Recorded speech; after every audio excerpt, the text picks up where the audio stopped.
Hi, everyone. Welcome to our panel. Just really happy to see all the participants in our little chat box. And my name's Candace Fujikane. I'm an English professor at the University of Hawaiʻi. And I'm really happy to be talking about my book today, Mapping Abundance for a Planetary Future, Kanaka Maoli and Critical Settler Cartographies in Hawaii. And it just came out in February. So just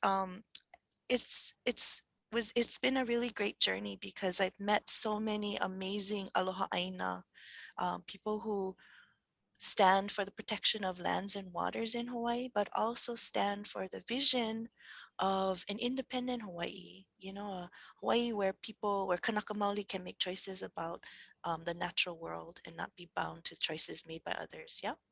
So uh, very, very fortunate to have today two people I regard as my greatest teachers. So in the acknowledgements, Hi'ile Cavello and Puni Jackson are listed as two of some of my best teachers who taught me so much about looking at the world in a more abundant way.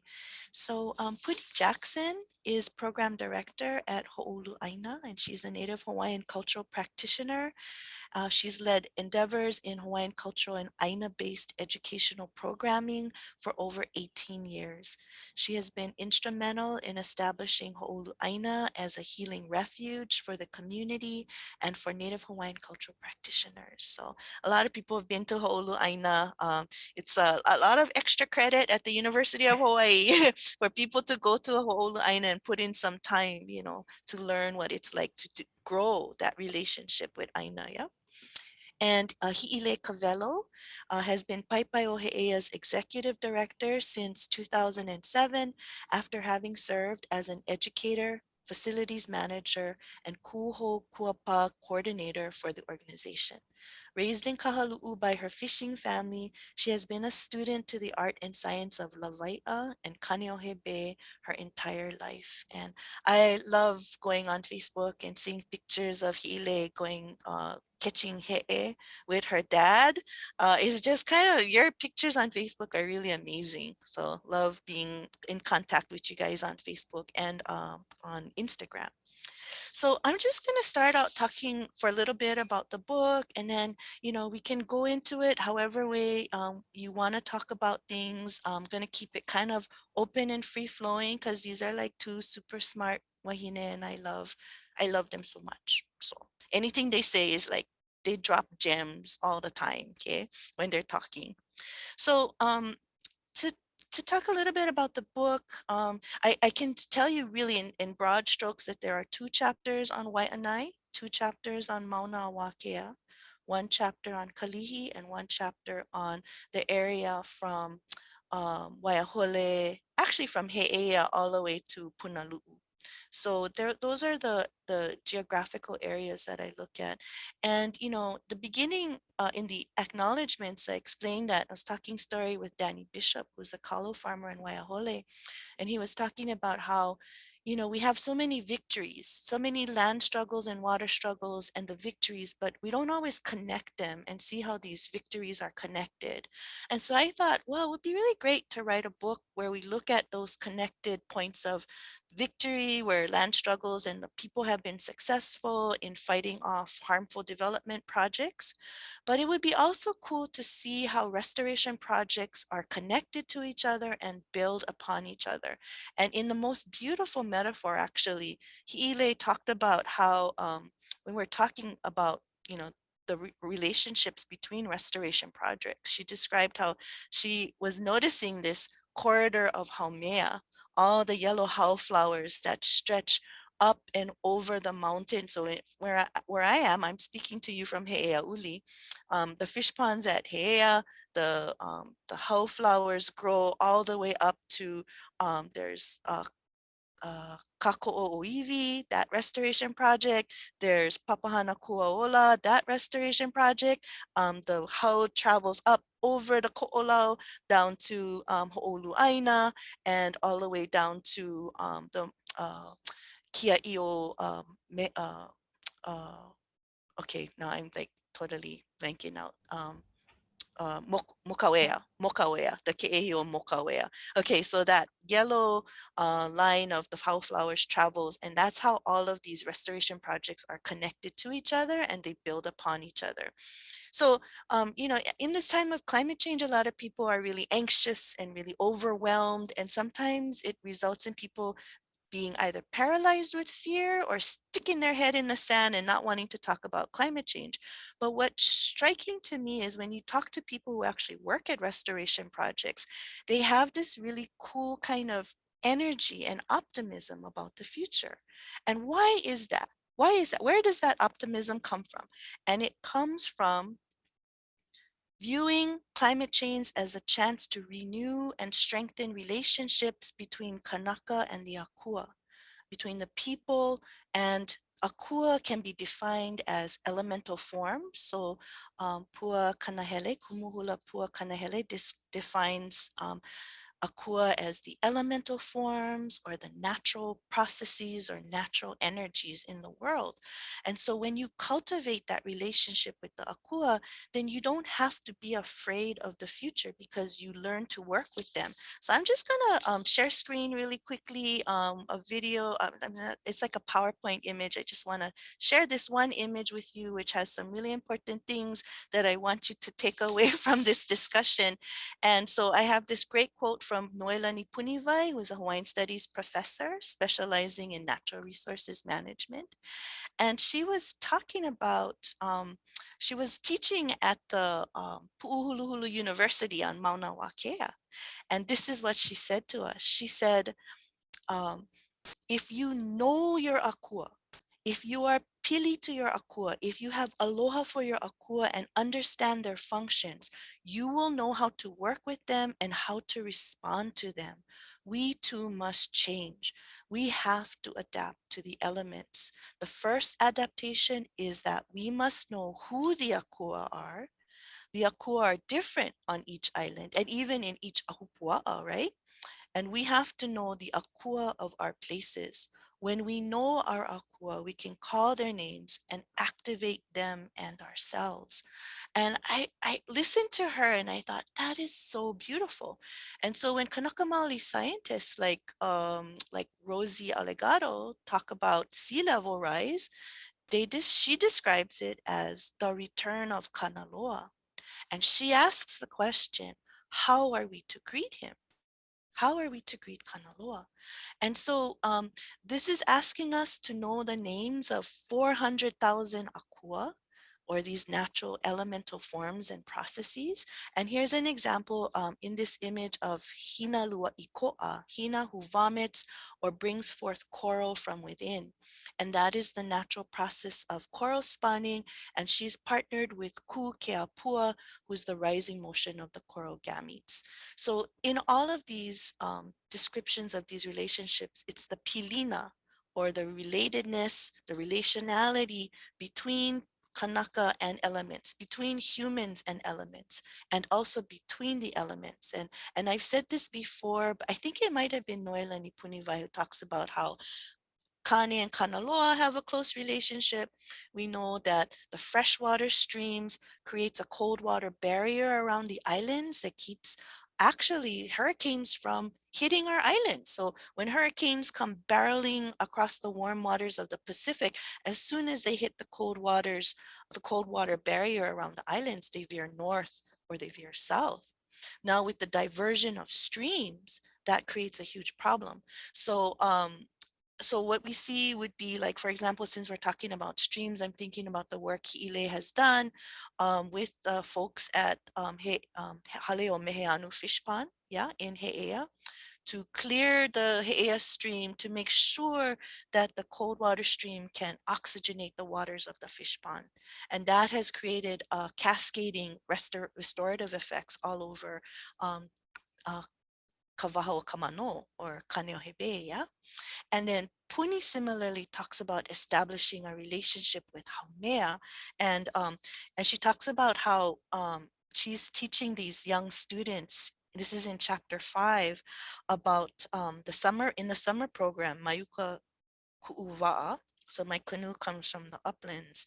And she talks about how in order to build a canoe, you have to know the spirit of the tree. You need to know la'au lapa'au. You must know the winds. You must know the vai. You must know the kai. So that's why it's important to understand this relationship with the akua in order to transform otherwise devastating climate change events into possibilities for greater abundance.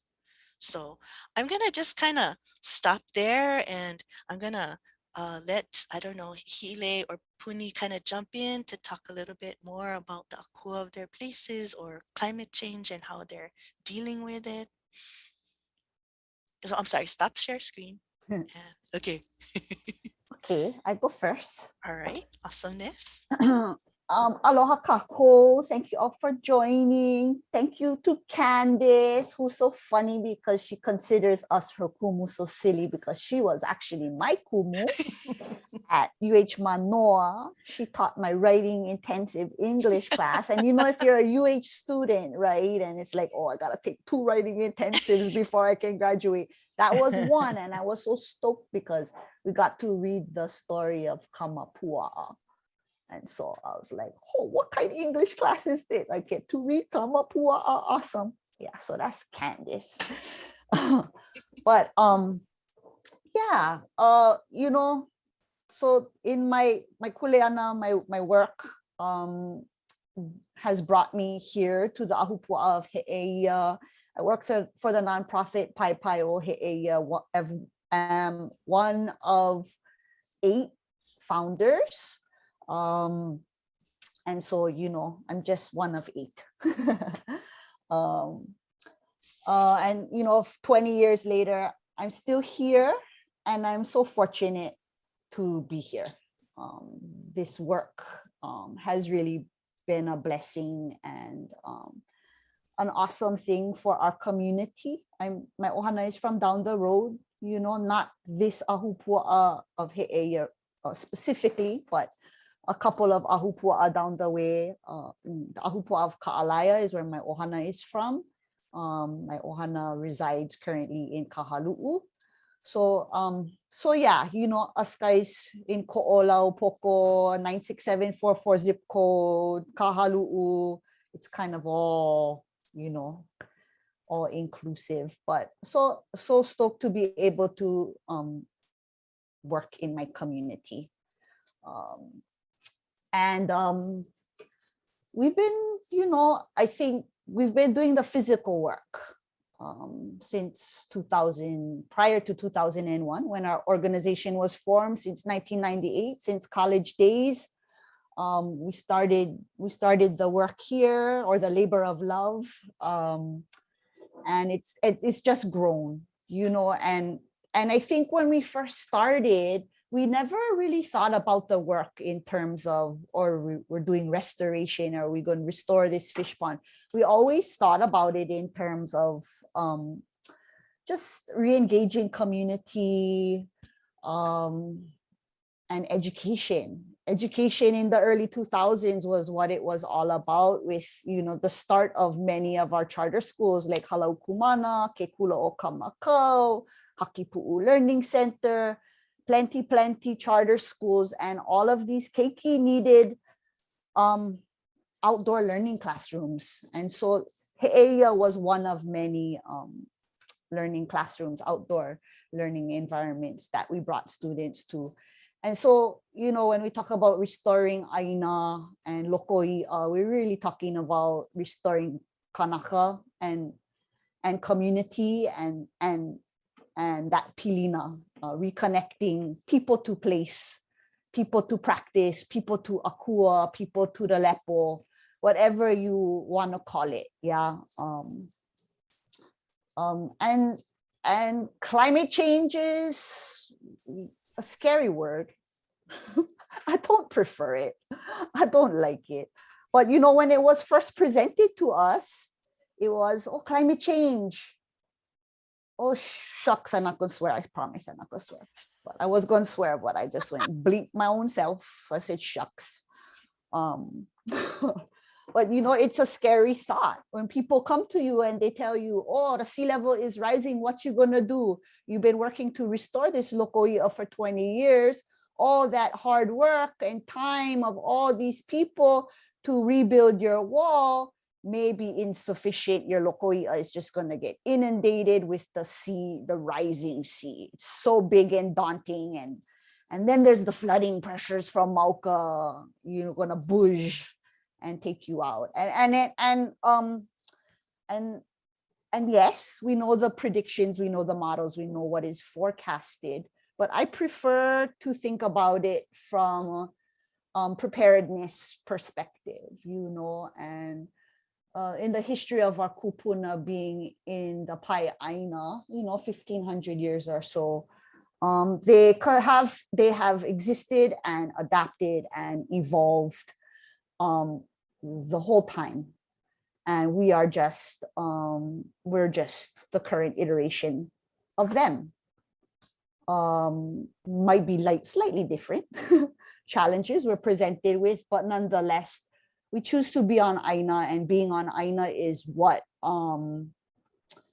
gives us the authority, I say, you know, and the confidence to be able to make decisions and adjustments and refinements and continue that practice of evolution and adaptation, so as our ancestors would demand of us, really. And so it's really a privilege. And I think about us and our gang, our employees being here every day, how lucky we are to be here every day. Because we will be the ones that will adapt and will be the most prepared. And hopefully folks look to us and others on ʻāina to inform,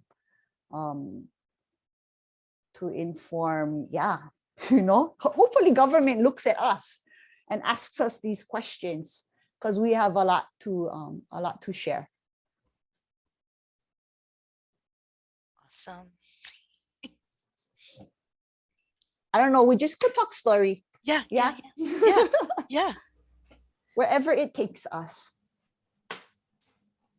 Yeah, I'm really grateful that you went first, Hile. That was heavy duty. It's really beautiful to be able to go after you. And actually the both of you are such like intelligent wahine moving forward. I feel a little bit shy on this panel. And he haumana vale no, I don't know, Candace, about this whole kumu aspect, because I really am learning a lot. Oh, Hile, I feel like there's a mirror between us all the time, that corridor of how is that physical and spiritual and ancient corridor. So just like the founding of Pai Pai, we also were responding to the needs of the community. And you're naming all of the charter schools, and you know, much of our beginnings, we had Halau Lokahi here, and definitely continue to work with all of the schools and community members to be able to establish Ho'oulu Āina. And you're right, we need to have government start to respond to that voice of authority that Hile is talking about. And the authority comes from the pilina. And I think, Candace, when you're talking about having that pilina to akua, that comes from those who are on the land. And Hile naming the crew, what a blessing to have a crew. When I was young, we didn't have one Malama Āina career pathway. There wasn't something that I knew about. It was, you know, and I think that we are connecting the dots that Uncle Danny had said, you know, that all of us trying to make sure not only is it a career pathway, but it's a policy pathway, it's a spiritual pathway. All of us have kuleana, and connecting those dots today, you know, I'm always beautifully and pleasantly surprised when those old pathways find their way again. Even to have you and I together here, Hile, on this screen, to me is that revitalizing of that corridor. And Candace, when you were writing the book and talking stories and gathering so beautifully and so respectfully and with such ha'aha'a, all of the mo'olelo, it was so beautiful whenever we would talk and you would say, oh yeah, Hile said that same thing. It was really validating because a lot of times you do feel like how Uncle Danny said in the beginning of your book, you know, like, oh, all us guys, we're kind of like doing the best we can, and it can feel really alone. But that sense that the Aloha Āina work that we're doing in Kalihi and in He'ia and you know, in all the different places that you've named and mapped in this abundant document that you've made as this beautiful gift for all of us. I think that the restoration is, yeah, the language of restoration is similar to the language of climate change. It assumes a brokenness which is separate and different from understanding an evolution. And so, yeah, like how fast can the sea rise? Like one pohaku at a time, I guess, right? So, like,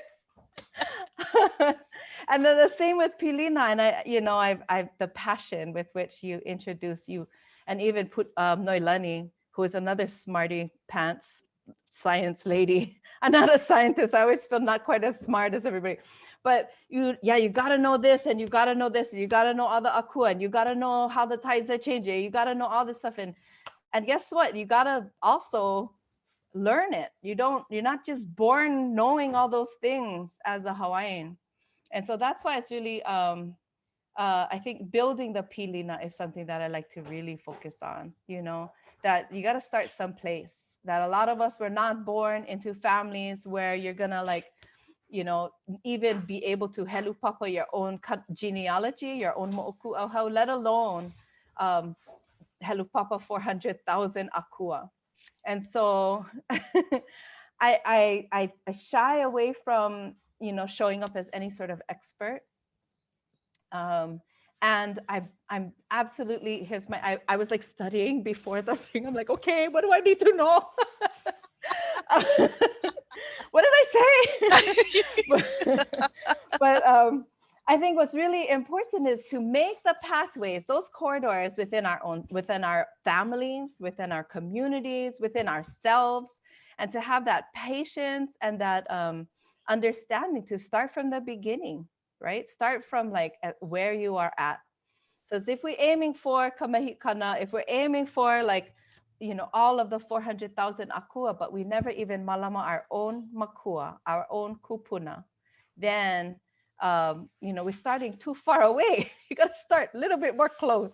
Yeah. And so here at Ho'oulu Āina, that mo'olelo that you're talking about with Mayuka Ku'uwa'a, we have kids who's like tiny, you know, they're like 6 years old, they're tiny. Actually, we have 5-4-year-olds old sometimes.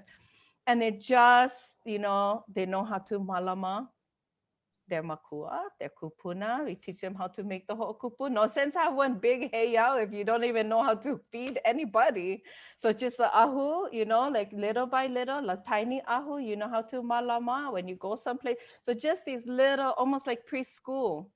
And our lahui, we have like, you know, the pu'uhuluhulu is like next level. But a lot of times in our community, we got to start just at the beginning. And so I've been really excited and blessed to work with the community, and you know, just like those surprising moments, like, oh yeah, Piper is doing that too. Oh yeah. The corridor is you know, alive. The spiritual connection is revitalized. You know, the ho'ailona are showing that we're finding that in the living, you know, in the planting, in the harvesting, in the ability to see how mea in ourselves as we give birth, to make space for wahine as we give birth to our babies, to our thoughts, to our nations, and that sense of sovereignty that you speak of, that sense of true agency for a lahui, is held in the Kanaka and our pilina to akua, but it has to kind of start with like making space for those real intimate relationships. And I'm a big hi'ile video fan too, because it's really, I'm like, oh, I'm an Instagram junkie, I think. But it's really beautiful because that, like, witnessing other families, other people building that pilina kind of helps us to remember our own kuleana, because you can like, you know, build your pilina for good or for not good. You know, if you don't have kuleana, then what is that for? And so I think that's what I love about Hile, yourself, your own work, but also all of the people, Candace, that you named in the book. We're not scared to take on kuleana. Like, okay, yeah, that seems like a lot, but who else can do them? Or, you know, just making sure that that the objective, of building that pilina, the objective of learning those akua, the objective of reconnecting to culture, practice, and it is the long-term abundance for the lahui. It is understanding, you know, the way that our kupuna understood how to revitalize or to make vibrant, you know, every interaction with each other and with ʻāina and with, you know, our cosmologies, you know.